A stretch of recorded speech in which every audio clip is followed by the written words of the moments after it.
So, hi everybody. My name is Amy Richardson. Just give me a thumbs up if you can see me. All right. Hopefully that's not a problem. I can hear you pretty well. But if you ever have a point where you can't hear me, just feel free to raise your hands or just interrupt. If I'm in the middle of a sentence, I'll acknowledge that I've heard your question and everything as soon as we're done with that little section. You want to keep this training kind of casual and moving along, but we want to make sure that we're addressing all the questions so that everybody feels very comfortable going into precinct meeting next Tuesday, the Tuesday after next. And as I mentioned, my name is Amy Livingston. I'm the chair of Senate District 63, which is the area that we're in right now. I know that we've got a fair number of folks here from Senate District 62 as well, which is to the west of Senate District 63, so welcome. Thank you for joining us today. We're really happy to have you. I use she, her pronouns. And this is the vice chair of CD5, so that's kind of how I got involved in helping out SD63 as well. So what we're going to do here today is kind of walk through how your typical precinct caucus goes. We're going to go over any of the preparations that you need to do ahead of time, what you should expect on the day of, and then any odd questions that you might run into during that day, all of the paperwork that you'll need to know, and then what to do afterwards. Right off the bat, does anybody have any other questions that you want to go over? Yes. There seems to have been not enough packets, and can I find information online? The question was if there's not enough sample packets, can we find the information online somewhere? Yes, I will email this information out to everybody, both in SP62 and SP63, so you'll have a digital version. You'll also be getting this packet. You'll also be getting a packet on the day of. This packet that I'm holding up here, what this one says is it's an example, not final. The reason that it's an example is for two reasons. The first reason is because when I was picking it up, I forgot to include the fact that we have to elect precinct chairs in there. So that was the first reason that it's an example. There's always something that we forget, and I want to have a chance to correct that. The second reason that it's not final is because for the SD63 side, we are planning a fundraiser for our spring season, and we want to make sure that we've got all of the latest information in there so that we can promote it to our caucus goers. And we don't have any of those details finalized, so we really have more information that we want to make sure that we have those details in there to present to our caucus goers. So that is why this is an example, not the final version. When you get to your caucus on Tuesday, when you get to your caucus location on Tuesday night, your site coordinator, which will be either John Murray or Aaron Ferguson, please take it up and raise your hands over here. So folks know what you look like. Okay, if you are at the South High location, or if you are in 63A, that means you're representative of Staff Center. If you are at the South High School location, your site coordinator is going to be John Murray. So raise your hand again, turn around, people can see your face, and yep. If you are at Watford High School or 63B, representative of Ella Greenman, your site coordinator is going to be Eric Ferguson. Stand up and raise again so we can all see you and get your face. You're really cool to these people. Okay, these folks are going to be your go-to people. They're going to be your source of information. They're going to be your backups. If you need anything that night up, if you have any bigger functions, you're going to want to talk with them. And it's also a pro-site coordinator with Eric at night as well. So at Watford High School. So if you have any other questions as well, look for Tim, raise your hand as well. I won't make you say that.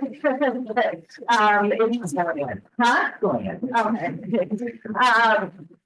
So if you have any questions whatsoever, grab those folks, ask them questions. They will have extra slides. They will have activities for kids if they show up. They will have all sorts of things, extra sign-in sheets, extra signs. all sorts of knowledge about the school, the site, and the site, phone numbers for the engineers, etc., for the school engineers, etc. So anything that you might need, please post. You'll also see my phone number in your packet, the day of, and the one that I'm going to email you. Feel free to reach out to me if you have any questions as well. Awesome. I'm going to, well, I'm here so that folks who don't have a packet can follow along. Let me pull up our guidebook on here so that anybody who's not able to can follow along.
Yeah, so the question was, if you're a convener and you're, especially if you're convening outside of your own precinct with the non-attendee form, the question was, when do you need to turn that in by, and do you need to turn one in for each convention? The question, for turning it in, you can turn that in up to caucus night. And the, especially if you're a convener, the, other question was, do you need to do one for each convention? No, you do not need to do one for each convention. There's a place on the form where you can mark what, which conventions you want to run for a delegate for. For every single precinct in Minneapolis, both SD62 and SD63, with the exception of precinct 13-8, so we have the convener for 13-8 here. Don't be shy if you are. He's here. Oh, okay, Zoom. Okay, so for the precinct 13-8, you are the lone exception where you will be having folks actually run for delegates and alternates for 3 conventions. Everybody else will be having folks run for 2 conventions. For SD63 or 62 convention and the Minneapolis City Convention. For the SD63 and SD62 convention, you'll be electing delegates and alternates who will be I do see there's a question online. I'll get to that in a second. We'll be electing delegates who will be at the unit conventions to endorse their representatives or the state representatives and state senators, and also run for delegates for the 5th congressional district and for the state convention. The same group of people go to both conventions. The Minneapolis convention will be endorsing the school board candidates for the districts 2, 4, 6, and at large. And then our lone precinct 13-8 in Minneapolis will be endorsing in Hennepin County for one of the Hennepin County commissioners. Okay, and I can see we've got a question online. So who should we send the non-attendee form to if the precinct we're convening isn't caucusing in the same building? The caucusing is in the same building. You can either. It's someone who I've asked to caucus to lead a caucus at Washburn. Yeah. Who should they give the form to if their home caucus is at South? They should email it to me. To SD63 chair if you're SD63, or email it to Pam Parker if you're SD62. Yes, I see one question here. Okay, I have one question. So, as for convening our increasing, do we have to fill out a non-attendee form? Is that what you're saying? If you are convening the question was, do you have to fill out a non-attendee form if you are convening your caucus? You do not have to fill out a non-attendee form if you're convening your own caucus. If you would like to run for a delegate in your own caucus and you're convening that caucus, when the time comes to run for a delegate, you just let people know. At that point, if it comes to the point where you need to do walking sub-caucuses, which we'll get to in a moment, you just let whichever walking sub-caucus that you would wish to join, you just let them know that you would be interested in being in that group. Generally, it is not a rule, but it is custom that you're not a jerk to the person who is volunteering their time to be the convener, and you give that person a delegate slot. You can even be so Minnesota passive aggressive as to indicate such to your sub-caucus. I do see a question back there, and then I'll go to Tim, and then I see 2 back there. So you first, and then. Follow up to the meeting. If we, assuming we arrive early towards before 6:30, will it be feasible for us to draw the form on site needed for our precinct, or is it advised that we take care of it before caucus meeting? The question was, if you're guest convening at a different precinct than your own, is it feasible to fill out the non-attendee form ahead, if you get there early enough ahead of convening caucuses, or should you try to take care of that ahead of time? I would recommend taking care of it ahead of time, just sending an email. It's a really quick form to fill out. It takes all of 5 minutes. That way it's just one less thing to worry about night of caucuses, and then I take care of distributing it to the precinct chair of your home district, rather than you having to worry about getting it to the right place and making sure it's sent to the right person, rather than you having to have that on your checklist of things to do that night. So I would just recommend doing it ahead of time. You see Tim, then we've got 2 back there, and then John. Well, I was pretty sure that having one experience of doing this, don't forget the people who sent you that non-attendee forms in for your precinct. If you're convening and you've got a staff of a half dozen of them, don't forget it on the table when you get the delegates and stuff. And when you have a real entry to work with the delegates and the work block, and only 1 precinct have some of those non-attendee forms. Yeah, because you sure to keep them in line with delegates. Good point. We'll get to that. I've had 2 back here. Thank you. You have a specific time on caucus night by which non-attending forms must be submitted. I've seen there was some confusion about that last year.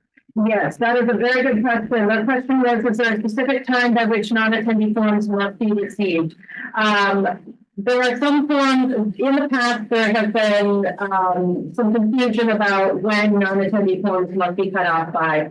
And there are some units which are very, very strict about the time. In SD63, I typically go by, that they must be turned in by 5 o'clock, if they're sent to me. Personally, if they are dropped off in the precinct, if they're not in person, then they must be there by 7 o'clock when the precinct convenes. Does that make sense to everybody? That was my question. Somebody brings their neighbor's piece of paper saying they go away, couldn't come, but they want to be completely active. So what's the procedure and what are the deadlines? Yes, so just to repeat that again, if it is emailed to the Senate District Chair, I will be checking my email at 5 o'clock on Tuesday, February 27th, and printing them out and bringing them to the schools and distributing them to all the different rooms. If it is emailed to me at 5:15 on February 27th, I can't be checking my email and sitting by the printer. At that point, I've got to be at the schools and getting set up for everything. And we'll be writing. And I'll be writing. Not safe to be at a printer at that point. However, if you know somebody who has the form still at that point and can't make it, but they're your next door neighbor, they can ask you to say, hey, I know you're going to caucuses. Can you bring this to caucuses for me and print it in before 7 p.m.? That's completely okay. If you do that as their neighbor. Yes. You got somebody put the sheet of paper.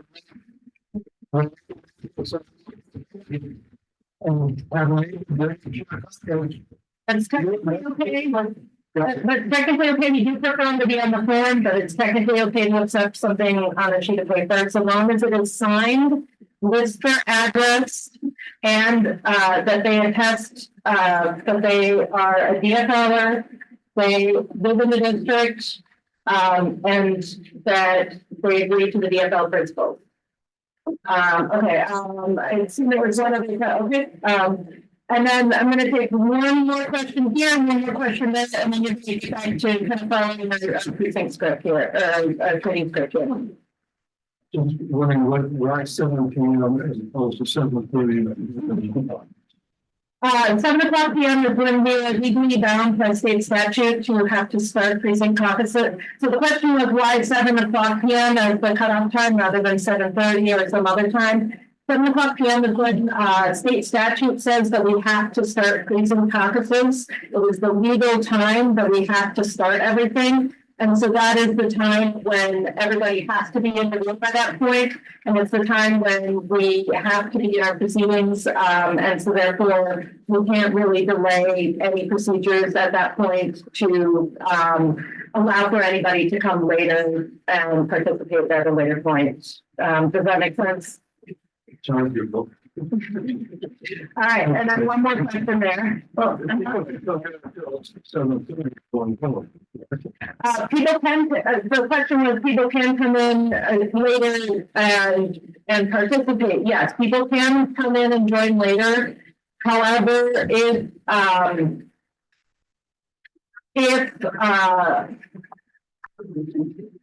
I'd like to kind of go on, it's a little bit more difficult if we were to create a sliding time on the non-attendee forms. The issue would be that then it could create some chaos for precincts that have moved along quite quickly into their business. If it would create a sliding time frame for bringing in non-attendee forms, we would then run into a problem where we might have to redo elections in certain precincts, whereas other precincts might still be beginning their businesses and such. So we have to create a firm cutoff time, and so we follow the state statute. I accept that. Or by 7 p.m., but still, people bodies can lock in and vote If they're there by 7:30 and you don't go before that, right? That's correct. The question was if people are late, walking in the door, if people are late, yes, they can still participate. If they walk in late, yes. All right, question of Pam Parker, and then we need to move on. For 62, I have to say, we would need your non-attendee forms by noon, because unfortunately, unlike 63, ours are spread all over the South Metro. I mean, and so we could not possibly start at 5 o'clock and even get there, running around. So we need them by noon and sent to me. And if not, then if you could have someone take it to your home precinct, that would be great too. Just do that. Okay. And that's just something quick. Yeah, we're gonna have one more additional thing from John for Jim. So this is for SD63 people. So two different versions of the that is 100% okay. And so what we accept, there's a state form that has a lot of checkboxes that don't apply to it. So we produced a version of the non-attendee form that would eliminate that confusion for anyone who uses it. If you give someone website, again, just to avoid that should clutter, that stores the possible confusion for people. But when it comes to taking an non-attendee form, they put in that separate thing, completely before they have, please take either the states or ours, or Iowa's. I can see one more question where the answers to be clear. One caucus per person. School buses and volunteers roaming from caucus to caucus. Okay, so the question was one school bus with one Caucus per person. So no zealous participants in from caucus to caucus to caucus. So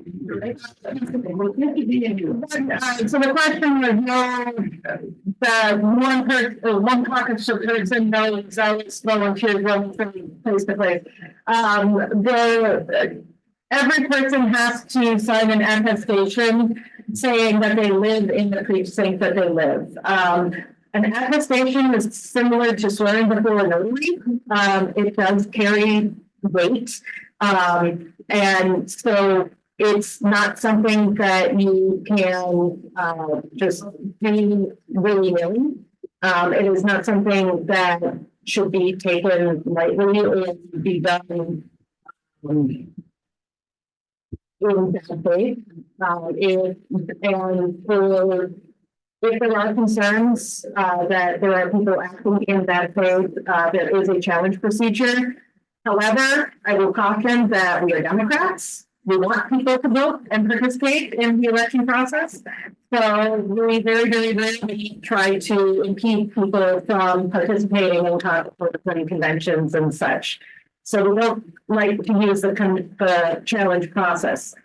That being said, if you see a roving group of people jumping from caucus room to caucus room to caucus room, or loads of people, I've never seen it in all my years participating. I don't think, I'll look to some of other folks, Tim, Eric, you guys have been doing this a lot longer than I have. Have you ever seen fans of school buses of folks? I wonder if what might get that impression, because sometimes candidates can visit precincts at different schools. Sometimes they can't get to all the precincts. And this probably come up in 62B, since you've got an open seat suddenly and multiple candidates. If the candidates can't get to themselves, they might send campaign volunteers around to do something like speaking with candidates by half, read a letter, and you will see them going room to room. But they're not caucus participants. They're just knowing where to speak. I'm specifically speaking about the school bus, voting on coming and taking the caucus halfway through the thing. If they live in that precinct, how to get there isn't relevant. But if you think you see people voting on precinct and then moving to another precinct, that would probably be pretty obvious. And yeah, but speaking, I've never seen or heard of that. It's clarified, look, it's one caucus per person, period. Right. You You participate in your precinct. disrupts our process, we should have to take issue with it. Right. Yeah. Yeah, yes. We kept them, but I was so briefly. We kept that.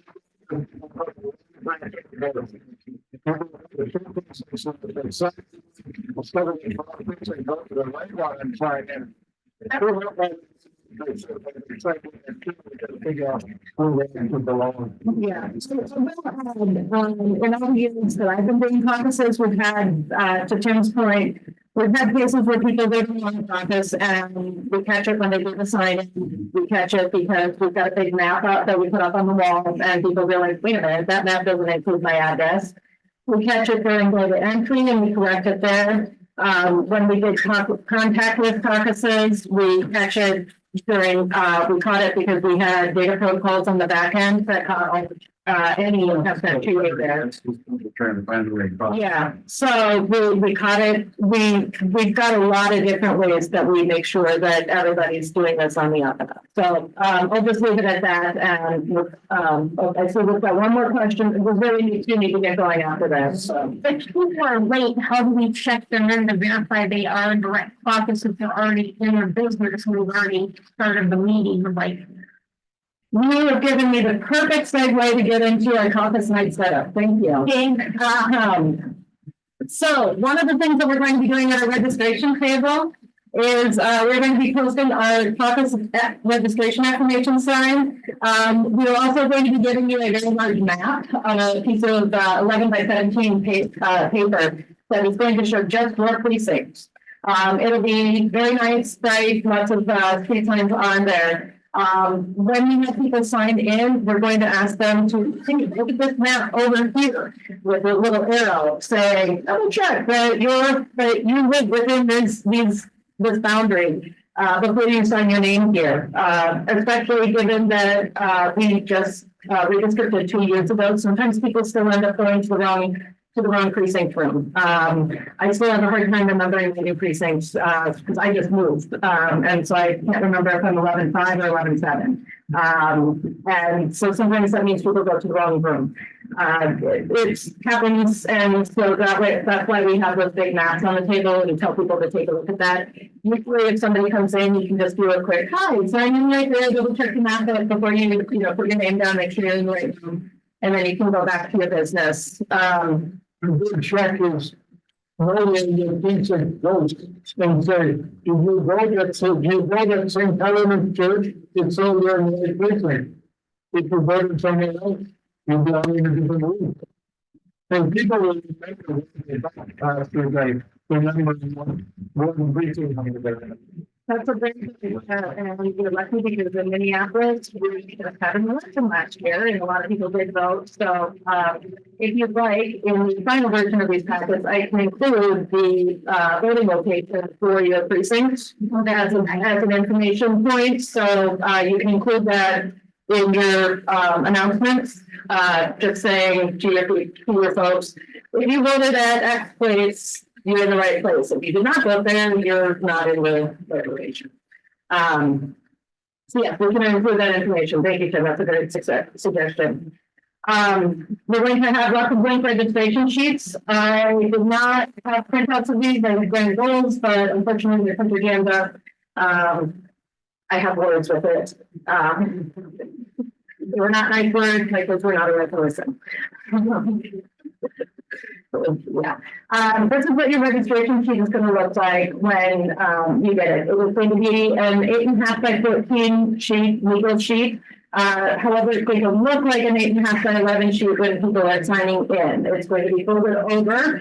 But when people sign in, they're only going to see the columns that are in blue. We want them to fill in their name, legal and preferred name if they've got one, their pronouns, their address, their zip, their email, their phone number. We do not want them to fill in this information here.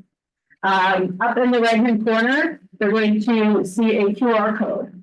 This QR code is going to be part of the new effort that both of our Senate districts are doing to try and make things a little bit easier and faster on the back end for data entry volunteers. So if any of you have volunteered doing data entry in the past, raise your hands if you have. All right, I want you to give a big hit for hooray right now. What this is going to do is we're going to say, hey, It's really difficult to read some writing sometimes, and there's human error, there are typos, and sometimes it just really takes a long time because we get a lot of people with caucuses here. That's much of the phone. Yes, it is very difficult to do, it's very difficult to do the data entry and do it in a timely manner, especially with no quickly. We want to do turnaround, and everybody has very, very busy lives. We're asking everybody to scan a QR code and say, hey, I know you just typed, I know you just wrote your information here in pen, but we're asking you to also type it on a Google form for us so that we can easily match it up and have it on a spreadsheet. We will match it with this sheet here, and then we don't have to type it up ourselves. And that means that you are far more likely to spell your name correctly than I am. If you spell, you will have a much better time guessing whether that's Anderson with an E or Anderson with an O than I am. Especially if you've written it really quickly, because there's 6 or 7 people behind you in line. You know whether that's a 0 or a 6 in your address a lot better than I do. Should I bring my laptop again? No, you don't need to bring a laptop. This is something that everybody can do on their smartphones. Okay. Now, it's not going to be mandatory because some people don't have smartphones, some people don't like technology. That's just where we're at right now. Some people don't feel comfortable doing that. So that's why on this little handout here, the other 3 inches of the page, when we get to later parts in our in the caucus, we'll be using the other 3 inches of this page. But for what our caucus voters need to know, we're going to ask them to enter their info here, and then we're going to ask them to pretty please be kind to the data entry volunteers and enter the data digitally on a form, and that'll really help us on the back end to have far fewer headaches and the people at the state DFL are much, much happier with us. Excuse me, you'll make sure that we have more than just 1 or 2 of those sheets so the people aren't backed up. So the question was, I'm asking if we have it. yes. Questioning it. Oh, so the statement from the crowd was making sure that we have more than 1 or 2 of these forms, and yes, each precinct will likely have probably 3 or 4, and then we'll also make sure that your site coordinator is having a stack of these available, so that if you need less than 4 or 5, 6 of these, you'll probably have, depending on your precincts and what we know about past attendance, we'll make sure that we've got enough forms to match what we know about past attendance, and then if you need more than that, we'll make sure that your site coordinators have additional blank forms that you can then take and use at your precinct as well. So you will be able to get additional forms filled in and such.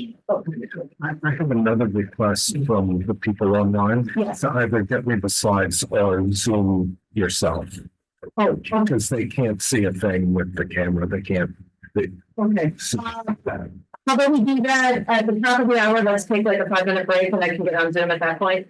Okay, so the question was for those in the room, the big folks are asking that we get on Zoom. I'll do that at the top of the hour. We'll take a 5-minute break and I'll take that in privilege. Then you're gonna go to Tim, and then I see a question back there, and then the next question about people coming in. From experience, it's really good to meet somebody to assist to somebody can still at the door and sign people in and you start things that can help you with, but you got to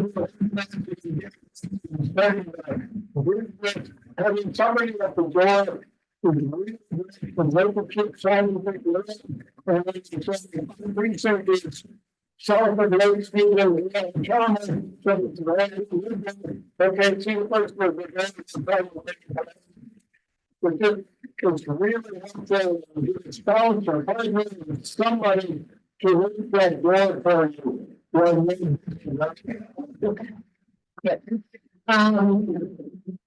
Yes, so that's your sign-in table. You'll want to have your affirmation sign, which is something that we've got an example of in your packets here. It's sign right here.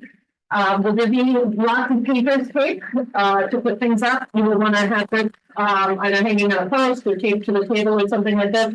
Everybody needs to read this. Like I said, it's kind of like swearing in front of a notary. This is when they sign up to caucus with it. This is the affirmation that they are making, that they agree by these bullet points here. Right, you want to have lots of pens for the bigger those. And as I mentioned, the map. You will also have a map of all the precincts in our districts, as ensuring which rooms they will be in. On other tables, you will also want to have a series of other things. You are going to want to have your DFL Constitution and bylaws. If anybody needs some help falling asleep, I recommend reading this. If there are any crying babies in the room, pass them this. But it is there, it is important to have, we need to put this out on another table, sometimes close to the sign-in table or something, but it's important for folks who want to read it. You see a question out there. Yes, it is available online, at dfl.org/party documents. You can tell I go there a lot, but I know you know what I mean. Setting up all these tables. Yes, they are. The question was, is the school setting up all these tables for us? Yes, they are. A lot of them will be already set up for us because they will be classrooms, so there will be desks and tables in the rooms already. The other item that we will have out on the table is the official call. The call is basically the instruction booklet on how to run precinct caucuses and conventions for the 2-year cycle. This is the instruction manual that I have gotten to know like the back of my hand. Pam and I have spent all of our time with our noses in this, reading it, poring over it, figuring out everything that we need to know to do everything for caucuses and conventions. Again, another thing that is very good to post to. The third item that you're going to want to have out on table is the online platform. This one is a little bit more fun to read. This is the juicy stuff that people care about, the issues that the DFL stands for, the ongoing platform and action agenda.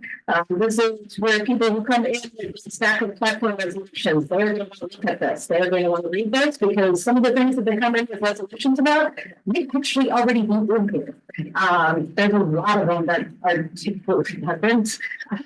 So if somebody comes in with a stack of 40 pages of paper, recommend that they look at them because there's some of them that might already be in there. So those are the 3 big DFL documents that you're going to want to have on there. You're also going to receive a envelope. That is your ballot envelope. So we're going to give you several pads of Post-its that you put on the various tables or desks or clusters of desks or whatever. Those will be serving as your ballots for various voting efforts that you need to do throughout the night. If you need to collect those ballots, you will want to recruit a teller or two, and they will just walk around holding a manila envelope open for folks to toss those into. You'll also get lots of pens. You'll have Post-it pads, as I mentioned, and legal pad for the secretary to take minutes on. I do see a question in here. Yes, when we give the records delegates, not directly going on. You will. That will actually be in your script. I'm going to make sure that every script has that written into your script, so you can just read along as you go. So it'll be on the front of your script right here. I'll jump back to our script here on the screen. On this front page, it will list your precinct and the number of delegates that you get. But I also have discovered a really fun language function where I can put that information directly into the script later on the pages, so that where there's like blanks here, all of that information will be put in your details. So you can just read everything that's in italics on the script, and it will have all the details for your precinct. Yes, it does. Right. In addition, we are going to have an agenda and some sample rules there. We don't make, the sample rules are basically just some ways that, how the caucuses are going to be run. We don't make too many changes from what the state party gives, mostly because we don't want to complicate things. So you will not see, any changes. We are going to provide those, the state party has been a great service for us in translating those to Spanish, Somali, Oromo, and Amharic and Hmong. So we will provide copies of those. We provide a lot of copies in English, several copies in Spanish and Somali and Oromo and Amharic and a couple of Hmong as well, to try and make sure that we've got those available for folks who are not English speakers and that's kind of be welcoming and such. Google Translate is fantastic in that. It is, it doesn't do a phenomenal job at Somali translations. This is a lot in context I found. So we do appreciate having a professional translation done. It's very good in Spanish, but it's misses a bit in Somali. So we are grateful for the professional translations. And that is something we're looking for conventions in the future, of making sure that we've got even more documentation translated for our future conventions, so that we've got even more details that are accessible for all of our New American population. Next item is the letters from our House and Senate caucuses. We'll have those out. If you choose to read them to everybody, you can. You don't have to. It's just greetings letters from our majority leaders and our party leaders in both of the legislative houses. We've got a QR code because this stuff costs money. And so unfortunately, we have to ask people to help us with that cost. So we've got a QR code that we're going to be posting on the wall and is going to appear. We're going to have a very fancy donation envelope here.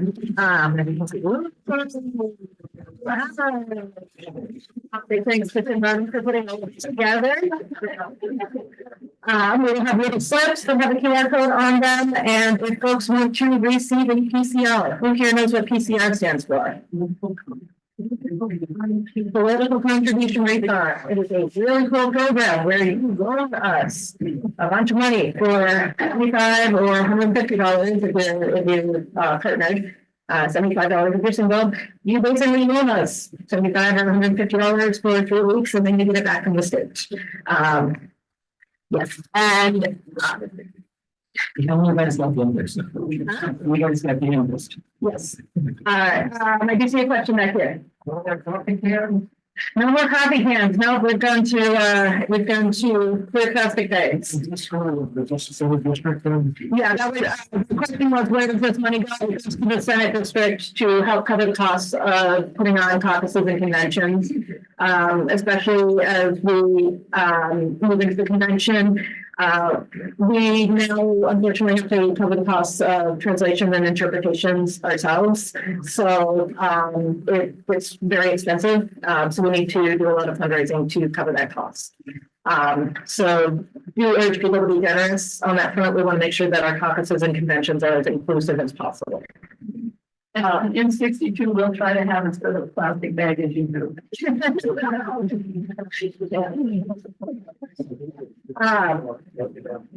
We're also going to have, so if people do want to get a political contribution refund, they need to provide their name, their employer, and their address so that we can mail them the information.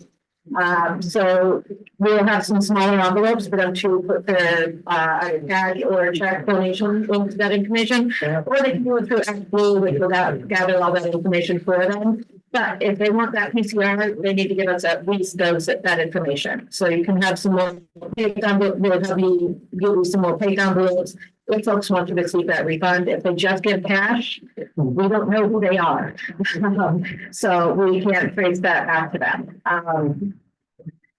Next, we will also give you some blank resolution forms. Some people who come with a little printout of a bunch of resolutions that are interest group that they attach to.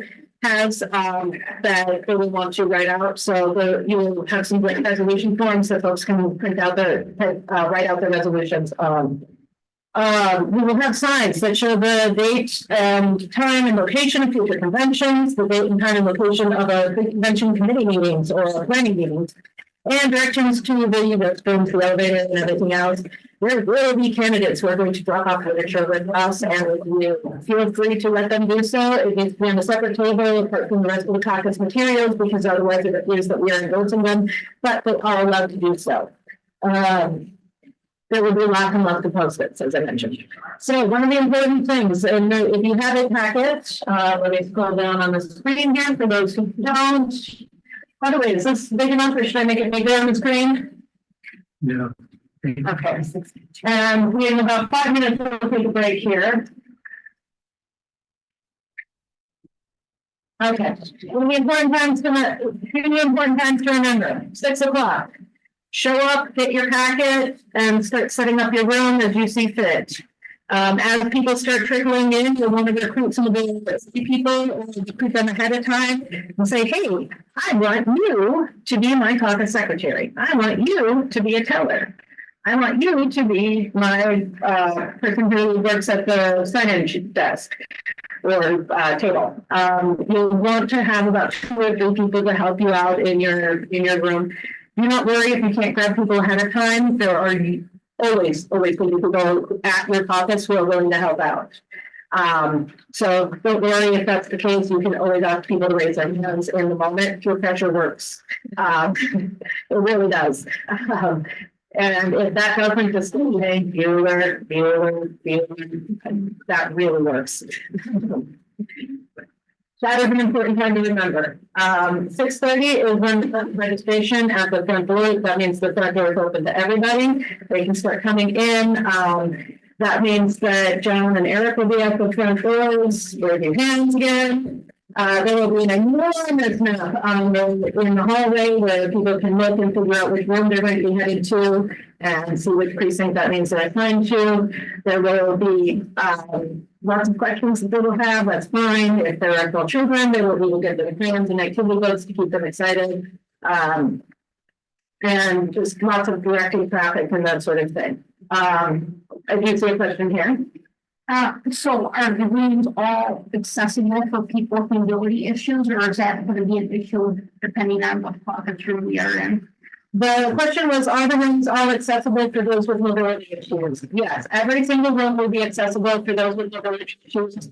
We'll make sure we're going to be site visits actually later this week to make sure that we have the bathrooms available, that the bathrooms that are accessible in the building will be open, that the entrance, which is accessible in all of the schools, is going to be available to us.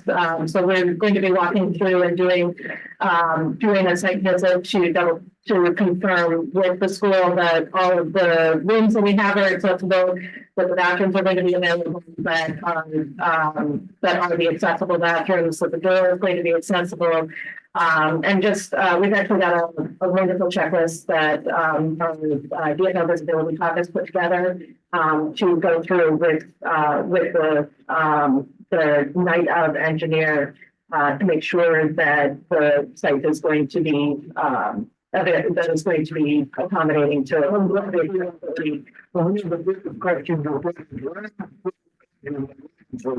so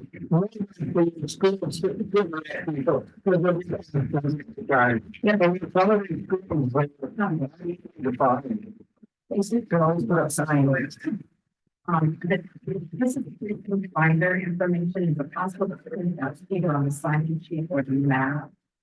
Because people need that well before you're in the script. Precinct finder. yes. The first caucus.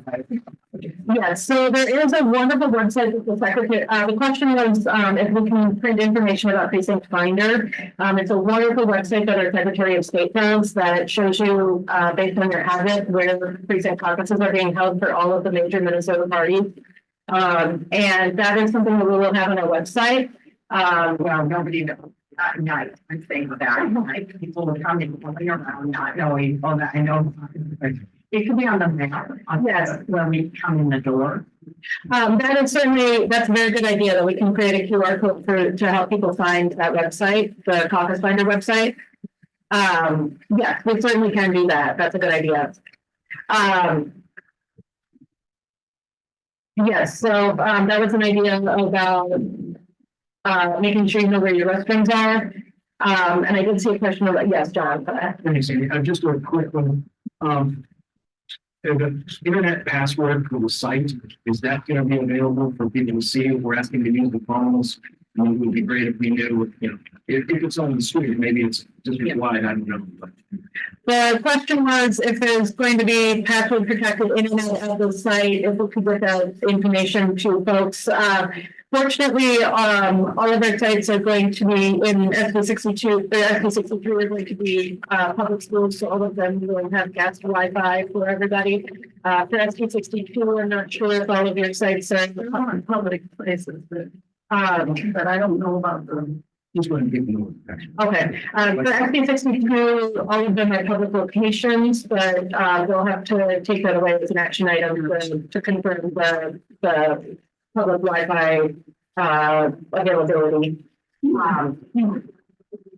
So 6:30 people can come in, we'll get information on, get precinct finder or caucus finder up on the walls in the hallway.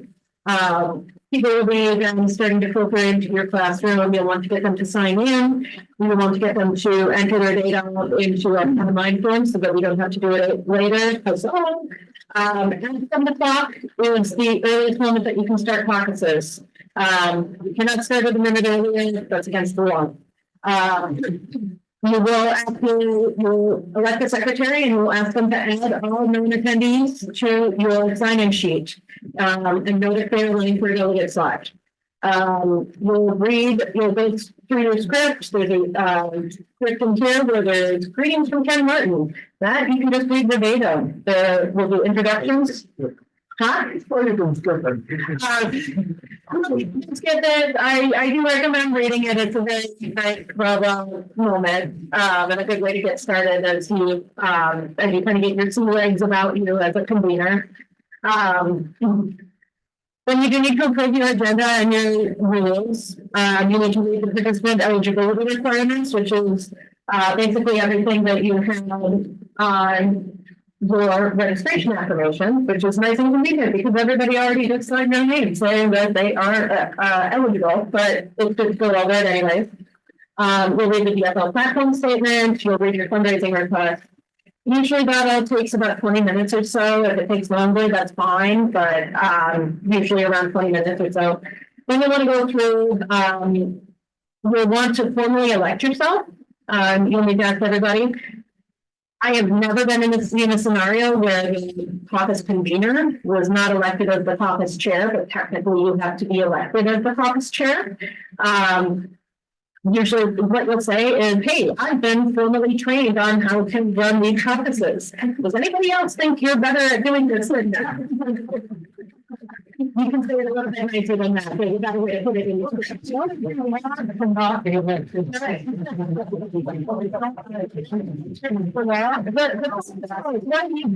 to do the convener. But you don't want to say, yeah, I have a cheat sheet for myself that I use the good old fashioned whiteboard. So I would put mine, I would put the election, the delegates we have, the Wi-Fi and all that, so it's just listed down and all the information is listed on a good old fashioned whiteboard. Okay. All right. So what I did, Burke has created a wonderful cheat sheet of a bunch of things that he lists on a little fashioned whiteboard. Just all of the information that is useful to put on a whiteboard that people might ask questions about. Wi-Fi passwords, number of delegates, etc.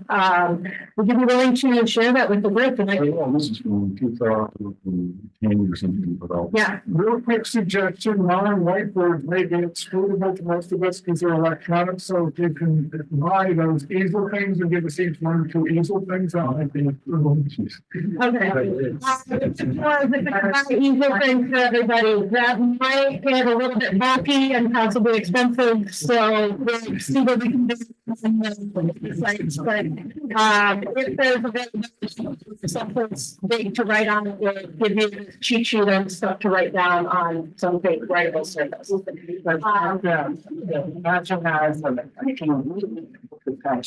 Yes. All right, we are at 1 o'clock right now. We're actually at 1:04, so let's take a 5-minute break right now. Let's reconvene. Let's take a 6-minute break and reconvene at 1:10. And we'll jump into the script then, walking through that and what we're going to be doing for elections and walking some caucuses, which is always where we get the most questions. Okay, so let's get back in where we were. I'm going to go a little bit faster now. So I apologize if I don't take as many questions, but I do want to make sure we get out of here by 2 o'clock, and the library's going to want us out of here by 2 o'clock. So, prepare for auctioneer voice. No, I'm just kidding, but, all right, so we talked about going through, caucus chair, caucus secretary, and we'll control. We do have a very good script in here. If you feel very comfortable about sharing a caucus and have done this before, feel free to use your own words, paraphrase, whatever you'd like. If this is your first time doing it, or if you'd rather just follow along, anything that's in italics in this packet here and in your script that we're going to get on the night of caucuses, anything that's in italics is a part that you can read verbatim. Anything that's in bold and italics is something that you have to read verbatim. So those are things like your outreach and inclusion statement. Those are things like the party platform statement and that sort of thing. Things that are in italics and not bold are just suggested ways to phrase things that are easier. If you just want to be able to read along on the page and not have to phrase things yourself, that sort of thing. So the next things that we're going to do, so if we go to page, so let's see, so page 4 is where we can win the caucus. It's how you introduce yourself, give a little bit of a suggestion on how to introduce yourself, what we're going to be doing here today, etc. I'm going to just let you kind of read through that. Then page 5, we've got the rating from Ken Martin. You don't technically have to read that, but it is kind of nice to, like I said, just put some legs about you as you're getting out there in public speaking. I always like to have a moment like that to just kind of get my feet under me. Have everybody do introductions. One of the best parts about doing caucuses is that you get to know your neighbors. There is a lot of power in grassroots organizing. There's a reason why we still do it in Minnesota, and it's that in primary states, depending on whether you look at the Wall Street Journal or 38 or the New York Times, 86 to 92% of the time in a primary state, the person who raises the most money, the candidate who raises the most money wins. In a caucus state, 56% of the time, the person with the most money wins. Caucuses even the odds. Endorsements even the odds, and it's because grassroots power works. So make sure that you let everybody introduce themselves to each other, because that's how we build that grassroots power, and that's how we let organized people work together. So then the next step is to approve the agenda. I do have a land acknowledgement in here. And I do want to make sure that we include that. There's been a lot of, in our districts especially, there's been a lot of trouble towards our Indigenous population, and it's important to acknowledge the generational trauma that they've experienced and the centuries-long issues that they face. So an acknowledgement that we are on Dakota and Anishinaabe lands. We need to go over our participant and eligibility requirements, and affirmative action, outreach, and inclusion statement. And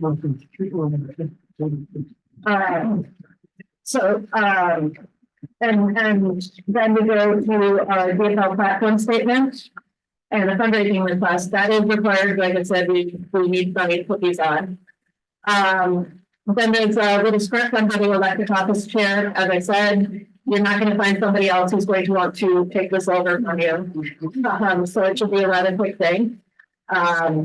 And the beautiful goes, we must elect the caucus chair. I've been trained as a caucus chair, so if you want to be tonight as your caucus chair, I want to make a motion and a second to that effect. This chair is only for that night. Yes. Not the same different chair, we don't get that confused. Yeah. Yes, and there's a little statement in there to that effect, that you can just read verbatim, that explains that caucus chair tonight only, yeah. I will add, as I mentioned, for the reason this is a temporary version and not a full version, is because I didn't forget to include the fact that we need to elect the precinct chair, so that'll be in the final version, you'll see a section to that effect. For SD63 folks, if Pam and Barry and David, the other organizers there, are so inclined, I can send a version of this over to you guys as well, if you'd like to. Appreciate that. Yes, I would love to. So then you need to elect some of your support roles, your caucus secretary, and one or two tellers. That concludes your caucus night business, your caucus night officers. I'm going to scroll down here. Apologies to the folks online that I haven't been keeping up on that.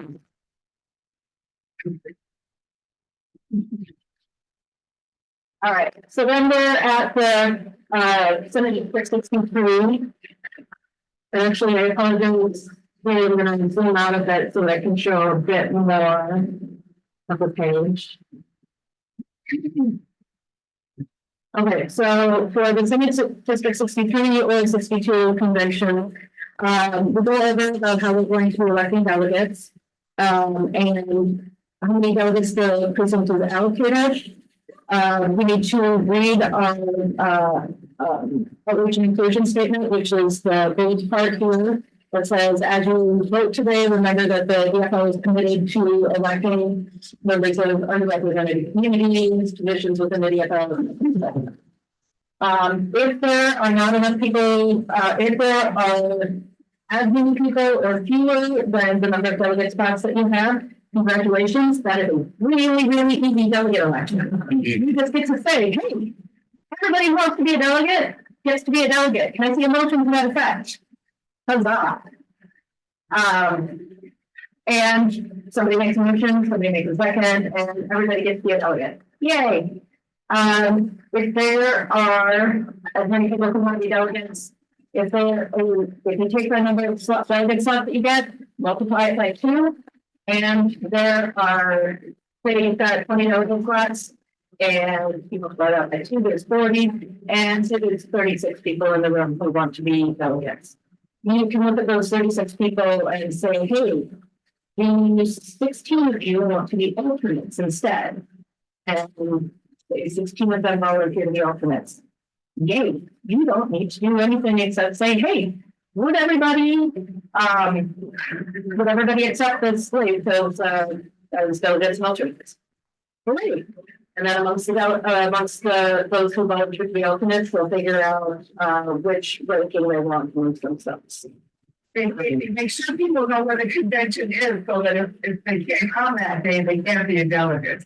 That's true. Always make sure, and that is on there, you make sure that you explain when that is, and that'll be on the sign that will be up. And if you follow there's instructions about on the whiteboard, making sure to write that as well. That's a very important thing to emphasize. I can see end up in the back there. The question was, our conventions hybrid or in person? By the state constitution, for the DFL, they have to be in person this year. So we can no longer have Zoom conventions anymore. I see a question here. Are there any issues about proportionality? We have 20 slots in only people want some or something like that, and just put them all on the list. The question was about proportion, if there's any issues of proportionality related to equal division or gender representation. If we do not have enough, if we do not have enough people to fill all of the slots or to fill alternates and whatnot. This one is a really interesting one. So here's what I've gotten from the state's premier parliamentarian person. For one-time elections, for elections that can never happen again, so for things like delegates and alternates and that sort of thing. For one-time elections only, where you can never actually elect people again, so just for delegates and alternates, this does not apply to precinct chairs, because precinct chairs and vice chairs can be elected at another time in the future, but for things like delegates and alternates to conventions, if you make your best attempt at managing equal division, and you cannot, then it is okay. So what I mean by, I need to go into this a little bit further first to give you guys a basis of what I'm talking about. In the DFL, we have a goal of what we call equal division. That means that we want to strive for equal representation between the genders. Now, notice that I say between genders, not division or that sort of things, because we recognize that there are folks who are non-binary and if we don't go to gender. So we, instead of saying equal representation or matching or anything like that, we just say equal division.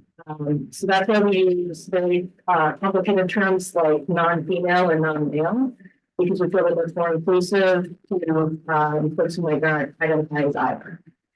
So if there's somebody who, so what that means is if you've got 20 delegate slots and folks who identify as male, then you're going to look for 10 folks who don't identify as male. So that means you can have 5 folks who are female and 5 folks who are non-binary. Or if you've got 7 folks who are female and 8 folks who are male and 5 folks who are non-binary, that actually is a pretty well balanced delegation right there. So what you're looking for is trying to make sure that between those who identify as male and those who identify as female, that as best you can, there is no more than one difference between them. So that's your big goal. So for equal division, just remember the region one. For those who identify as male and those who identify as female, your goal is to not have it be more than one difference.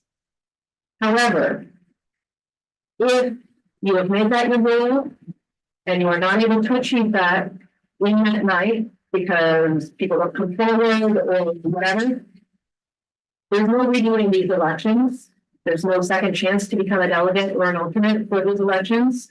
So in that case, it is okay to be unbalanced. Does that make sense to everybody? Okay. So, for example, if you have 18 people, 25, and you have 7 it's not valid, but if that's what you're trying to bring about, you guys, It's okay in that instance because there's not going to be another chance to fill these slots. So we want to make sure, so we would, in this instance, you err towards getting the most filled delegation rather than the most balanced. So that's, so we err on the side of most filled, most representation when possible. So any questions on equal division? Can we go to a higher question? Sure. What is 20 slots? 22 people who run as delegates. Okay. Anyhow, 7 female, 5 non-binary. So you have 22 people in total. How do you run that? Okay. So the question is, if you've got 20 people who are running, you've got 10 male, 7 female, and 5 non-binary. Right. And so then the question is, how do you run that election? So in that instance, you need your rule of 1, which is for the more often represented genders, for the larger represented gender, We all understand. the male, and then the second most represented gender, female. You want no more than 1 of difference. So Between the most represented and the second most represented, you don't want more than one. So between male and female, you don't want a difference bigger than one. So if there's 7 female and 8 male, you don't want a difference bigger than one. So then you would look to have 7 and 8, which is 15. So you would need to reduce your male delegation down to 8 members, which would bring it down to 15. And then you would have your 5 non-binary members. And so you would have a delegation of 7 male, 8 male, 7 female, and 5 non-binary. We would run an election on 10 males for each spot. Yes, so that, so to reiterate what he just said, so in that instance, you would run an election amongst the 10 males. The 10 people who identify as male for 8 slots, because you would want to bring those 10 males down to 8 positions, so that it's within one of the second highest number gender representation. Yes, for volunteers to step down. You could also ask volunteers to step down. Anybody will be on. Yes, you could also ask if anybody can be first and second alternate and step down. We just don't do it. Yeah.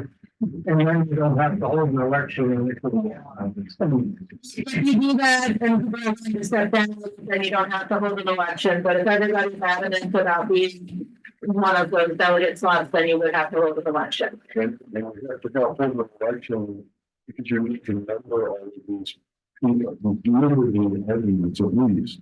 So I was between the 2 males and say audio. Yes, Then between the 2 of them, you have to figure out which one is the number 1 argument and number 2 argument. First one, because the first one that comes out, which ended up with a problem on that by not numbering with my daughter, which was really. okay, so the gist of it there, so the gist of it there gets, we will get this sometimes if it's a very contested election, so campaign 62B, listen up, because you guys will probably have a very contested election, since it's an open seat. If you end up in this scenario where you're going to have people stepping down or people in filling out a lot of alternate slots, make sure you remember to number them. Especially if you are walking some caucuses or stuff like that, because you need to know who gets to get seated first, who gets to get seated second. If they're in walking some caucuses, you need to know the order of who gets seated in the walking some caucuses too. You'll notice in the sign-in sheet that you only list who's a delegate and an alternate. If you end up doing walking some caucuses, make sure you mark down what that sub-caucus is. If you end up doing walking sub-caucuses, that is very important to know at the convention for the credentials team to know for upgrading purposes. So if you end up doing walking sub-caucuses, we need to know that information when we get to the convention, so that if somebody from the Elmo caucus decides to leave. Again, can you tell that the parent of caucus? If somebody from the Elmo caucus decides to leave, I make sure that I'm upgrading an alternate from the Elmo sub-caucus. Otherwise, I could upgrade an alternate from the Bloomberg sub-caucus, and that could change the balance of the convention. And that's a bad thing. So we want to make sure that we know which sub-caucus everybody is in if you do walking sub-caucuses. I see a question from Anne, a question from Vicky, then Brian, and then you gotta move it on to. So this is slowing down to 20 minutes. We haven't elected our delegate yet because we've got, now to deal with. How do you do that in any efficient way? We're not even talking. We haven't done resolution there. We haven't done speakers. We haven't done, this is crazy. I mean, this agenda always just makes my head explode. So can you, if you had to go from 10 to 8, can you pass out ballots and have people have the delegates stand up front and wear a name tag or something and say, write down the top 8? And then what? But you don't have to do an individual ballot for each delegate slot, right? You can. No. It's gonna be an individual ballot for each delegate. No, you say everybody vote for your top 8. And then you count how many votes each person gets, and the top vote getter, the top 8 vote getters get the slots. Then the 9th vote getter gets the first alternate, the 10th vote getter gets the second alternate. So that was my next question. If you have volunteers to be alternates, If you're volunteers to be alternates, how that you decide who's first, second, third? you have to, so if you have volunteers to be alternates, you ask them to volunteer to be first, second, or third. Basically, hope that people are cooperative. Yes, you hope that people are nice.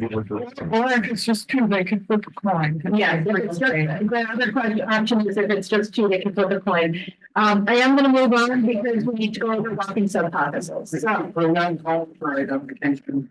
yes, the question is, the calling for identification, yes-ish, sometimes people. Pronoun column gets interesting because sometimes people use pronouns that do not match their gender identity, that gets really nebulous, so, I probably should include that, see why I only have with these drafts right now, because the questions come up in these sessions. Yes or no question. We'll suspend Which ones? the decision about who needs to be a delegate and all that kind of stuff. Gender balance is not sitting on those. Okay, so the question was, is gender balance suspendable? In terms of aiming to achieve it? No, it's not. You need to try and achieve it first. If you cannot, that's fine, but make a good faith effort first. And not attending forums, I read. The question is non-attendee forms. Non-attendee forms count towards your delegate election. So usually people fill out non-attendee forms. They typically use it because they want to be a delegate. Sometimes they don't want to be a delegate. Sometimes they just want to make sure that whoever they want to be a representative, senator, even sometimes all the way up to senator, gets representation in a walking sub-caucus. So I'm going to now go to walking sub-caucuses and talk a little bit faster. But we're going to jump ahead to walking sub-caucuses because this is an important one. Walking sub-caucuses. Let's not even put shit back to the for people online for walking side. Thank you. Thank you. All right, walking sub-caucuses is really fun. I am also going to be sharing a wonderful video that some good friends of mine have done, explaining walking sub-caucuses. It sounds really scary. It was really just math. It was really just a really complicated pie chart, I promise. Okay, it is a complicated way to explain great pie charts. How about that? Okay, so first thing we want to do, if we've got a whole bunch of people, like say you're in a room like this and you've got 10 delegate slots and you say, who wants to be a delegate? And everybody raises their hand. You say, okay, we want to vote on this instead. Everybody raise down their favorite people, and then 4 people say, no, we don't. That's what we have to do walking sub-caucuses. If enough people, it is not a majority vote, unfortunately. If enough people, if the delegate to attendee ratio, which I call the DAR, not the Daughters of the American Revolution, but the DAR. If enough people that represents one delegate object, then you have to do walking sub-caucuses.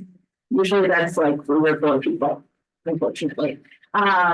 So the way to do walking sub-caucuses is this. You figure out your delegate to attendee ratio right after that. So that is the number of delegate slots that you have. And you take the number of people that you have in the room. Let's do big easy numbers. So say you've got 50 people in the room and you've got 10 delegate slots. Your delegate to attendee ratio will be 5. Like, including non-attendee form. Including non-attendee forms. Somebody made a very good point. So if you've got Let's say you've got 47 people in the room and 3 non-attending forms. That means you've got 50 people. And so your delegate to attending ratio is 5. So then you would say, hey, all right, we have to do all these sub-caucuses. So let's, huh? All right, we've got the Elmo sub-caucus. You guys are going to over here. You are here a Big Bird sub-caucus. Big Bird sub-caucus goes over there. All right, and then let's say there's an Oscar the Grouch sub-caucus that's going to go over there. And then there's a sub-caucus that's going to go over there, and a Bluey sub-caucus that's going to go over there. All right, so then everybody, talks to each other and decide, takes about 5 minutes to talk to each other and try and persuade each other about why their caucus is the best and everything. And they all split out, and then you're going to start counting noses and pieces of white paper, because non-attending folks count too. And so you're going to go over and count, and let's say that Oscar the Grouch has 2 people, and Blue has 8. And huh?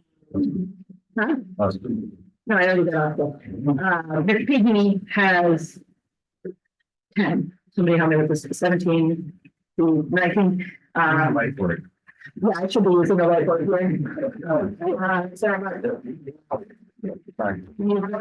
here. Big Bird, Oscar,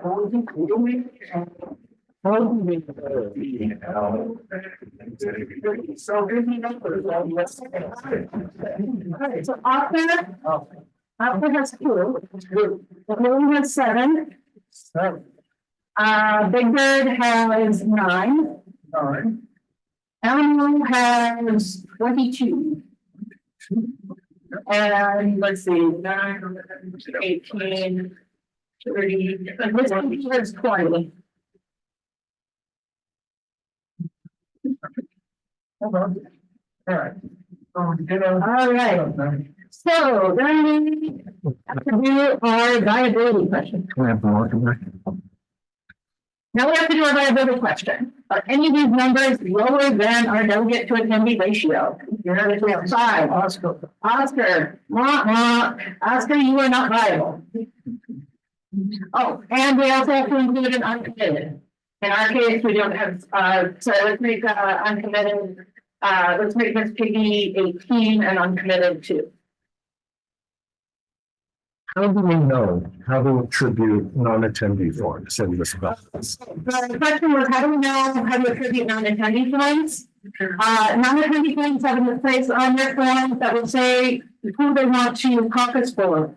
If there's not a sub-caucus, if they've not indicated a sub-caucus, or if they've indicated a sub-caucus that is not one of these that is listed here, like say they decided that they wanted to sub-caucus for Game of Thrones. If that is not a sub-caucus that is listed in here, then they go to uncommitted. So one of those people said Game of Thrones, the other one said Succession. Neither of those are sub-caucuses that were picked in the room, so they don't go to uncommitted. So now we know that Oscar is not a viable sub-caucus, so we go to what's called the second block. And so uncommitted technically looks unviable, right? Yeah, but uncommitted is always viable. It always has to be an option. I know, it's confusing, but uncommitted always has to be an option for everybody, even if it's not viable. So those 2 people have some questions to ask themselves. Do they want to stay in uncommitted knowing that they will not get a delegate? Because the delegate to attendee ratio means that's how many people you need in a sub-caucus to get 1 delegate. Yep. So that means that, for instance, like the Blue caucus will get 1 delegate. The Big Red caucus could get 2 delegates. The Yellow caucus could get 4. Miss Piggy could probably get 4 if they can pull a couple people in. So now you've got some strategy going on there. Yeah, so now everybody's going to be looking at so especially like the Miss Piggy people, the Elmo people, like Elmo people could get those Oscar folks and get another delegate out of it. Same with Miss Piggy, so they're both going to be kind of salivating with those Oscar folks. Yep, so, yep, so. And Elmo probably could push itself up to the rounding up point as well. So with that, those folks are suddenly looking mighty good to a lot of those subconsciouses that want to wrap themselves up. Yes, And Amy, there's a time frame in here too, so yes, somebody has to be saying, we've got 10 minutes for this or whatever, and I don't know what the rules are today about what the timing is, but it all has to be done within a certain time. yeah, so usually we set a time limit for each walk. It's usually about 5 minutes for each walk. So each of these rounds is called a walk. You only, 5 minutes to do the first walk, then you say, okay, after you're not viable. Uncommitted, you get to stick around, but do you really want to? Stay in that category, or do you want to go somewhere where you can actually count towards being a delegate? Because right now, you just would fizzle away. You wouldn't get a chance at being a delegate to the convention. So do you want to make a principled stand and get nothing, or do you want to work with some other people and have a chance at getting a delegate slot? So I see a question here. Sorry to pause, but the people who did not attend before, they're stuck being uncommitted because they cannot be free parcel. Yes, the question was for the people who did them non-attending form, if they uncommitted because of what they marked on their form, or if they didn't mark something in the form. Yes, unfortunately, they're stuck as being uncommitted because of what they put on their form. It's just, we can't reallocate them without knowing their intentions. So Oscar people have to physically reallocate themselves. The two people that are uncommitted are stuck in there. Who wants to pretend to be our two Oscar people? I need two people to pretend to be Oscar people. Okay, so Deborah and I'm sorry, huh? All right, Deborah and Richard, you guys are going to be our two Oscar delegates. Where do you want to go? Uncommitted. All right, so we've got one Oscar delegate that's moving to uncommitted. So we've now got 3 people in uncommitted. Richard, where are you going to go? All right, so we've got one person moving to Elmo. We're interesting if we both go to the tie for the last. Yeah. Delegate. All right, so we've now completed our second walk. So our new totals are 9, 7, 23, 18, and 3. 18. We're met on the second walk and you're joined positions. Okay, that's true too. Caucuses can merge together. So maybe the Blue and Elmo caucuses decided to let's review that scenario. Say the Blue and Elmo caucuses decided to merge and to form a super caucus of the Blue and Elmo caucus for 30. All right, so now we know that the Big Red caucus is going to get 2 delegates. The Blue and Elmo caucus is going to get 6.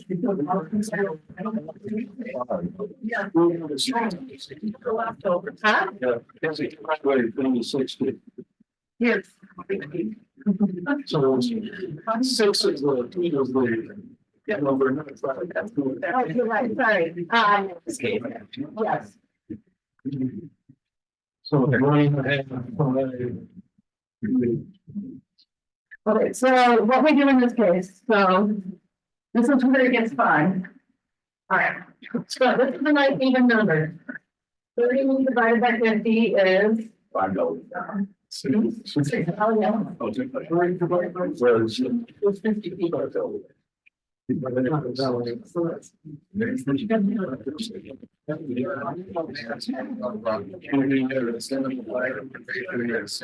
Oh, okay, sorry, you're right, thank you. Okay, so we're gonna say so on ratio, thank you. All right, so we've got 5 delegates here. This one, here's where it gets interesting. When we're at like 1.5. Just put 1 for now. And we're gonna need Mark. You can tell I have to do it. So for this, you've got 96.0. We're gonna do 1.5. Well, now let's try to put some space there. 18. 3.0. Nice and even. And then we've got 0.5. These two, we're gonna go from see what this. 50 delegates, so you reach go. 6-6. Oh, 6-6. Oh, my God. Well, the other side is get 8 delegates because. They might. These last two have to flip a coin. Where would we find the formula and the procedures? There's a written formula in Appendix A. Okay. Yeah. And there's going to be a wonderful video that I can send to you on YouTube that goes over all of this as well. That'd be great. My DFL relatively and a couple of other folks, because all of this on a chalkboard is wonderful. Can we do? Email people a form, a short form, just fill out, do this. The question was, can you email everybody to a chart form? I think that was a good idea, and I would love to develop that. Is that okay with everyone? Yes. Okay. We can get copies of it. I would love to do that. Okay. Last moment, yes, and I see a question from Jim. Well, that question is, the reality is you hardly ever do the precinct office. One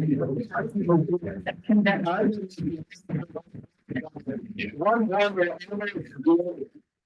except I said, wait a minute. That was really, and the same caucus just so. So we do not like to tell our thoughts. Person to say what they're going to do is only for president. But in most cases, you hardly have to do this. Right. Yeah. Yeah, okay, and I did see one more hand, and then we're gonna jump into resolutions. Yeah, just, I'll second what Tim said about the whole time I've been doing it. I haven't heard precinct using the precinct caucus using walking sub caucuses. It will happen at the convention. I've never. Second, is thinking about doing it, explain the process, and then they won't want to do it. Gotta go through resolutions, so I've got really quick and really quick, yeah. Okay, 9 minutes.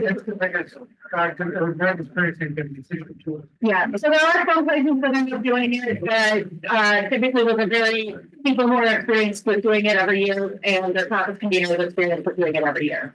I tell people about what the conventions are like. If they want to be a delegate, they haven't done it before, and they don't know that you go at 9 o'clock to sign up, and then you about 6 o'clock, you'll end up leaving. And the first time you come in and they want to go to conventions and they don't know what it's like. What you tell them is that it's a very dedicated, very enthusiastic people. Some of them are very into the rules. It is a day you need to plan for a long day. You need to plan for some folks who are going to try and use the rules to their advantage, and sometimes try that to their advantage. They may try and waste time to their advantage, unfortunately. So you might need to be prepared for that. That you will meet a lot of fun people who care about politics as much as you do. You will meet and to structure. And you will meet 2 obstructionists whose names you will learn very well. We'll get some good food. You will get to talk to candidates and they will learn your name. You will get your issues cared about more than ever before in your life. This is an opportunity to have. This is an opportunity to have the things that you care about elevated to a level like never before.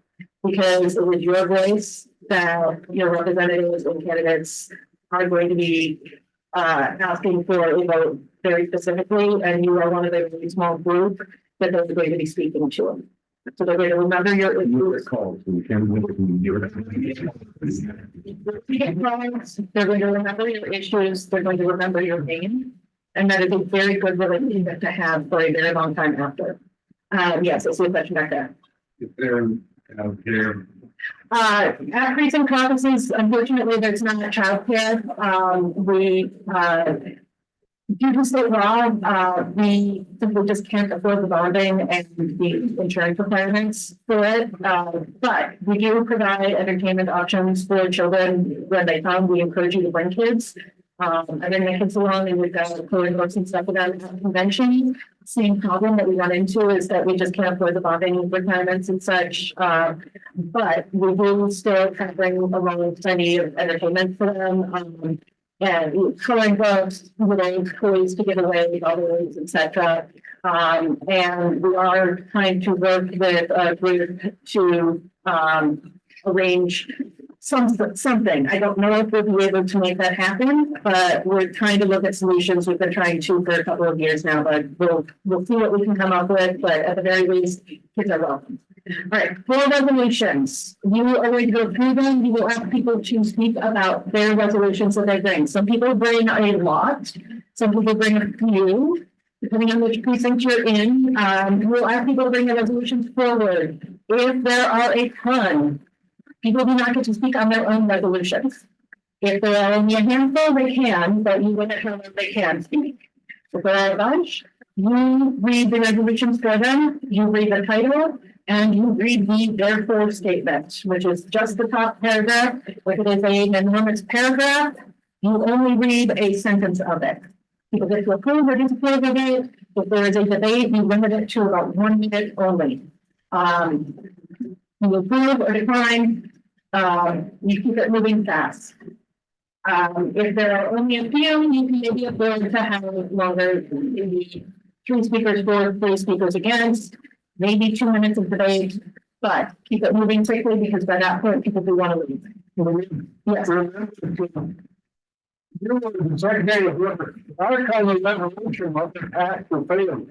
But we're getting back on the committee. And here's my solution. We have to deliver. So sure like that. That's a reaction. Okay, and I see one question here and one question here, and then unfortunately we'll need to get out of this room. I just wondered if a resolution is very similar to something that's already in the platform, can you just say? Yes, if it's something, if it's something that's already in the platform, you can tell that person, you know what, we already support this, so we're exactly to consider this resolution. Yes, question there, and then second. Huh? Yes. And Nicole. Just a comment, when people get really angry down, remind them, this is not legislation. Sometimes people legitimately think that wording matters because they think that the laws are to be named on this. It's a common misunderstanding. And you can see things other people explain that to them. Yes, this is solely an advocacy point only. Yeah, I don't see that conventions have many volunteers on their agenda. Another good point. Thank you for pointing that out. Yes. Every precinct is going to have the option to send 2 people per pre-convention or per planning convention committee. We've got committees like rules, arrangements, constitution, resolutions, credentials, etc. So we will have that added as well. Thank you. Also, city. Votes are allocated per word. Your caucus, the caucus would be something who would be part of which the city central committee will select. But Ethan, the for county. One last question, and we got to really get off. Is there a hard stop for caucus? There is no hard stop for caucuses. However, we do have to end before 8 p.m. But we cannot end before 8 p.m.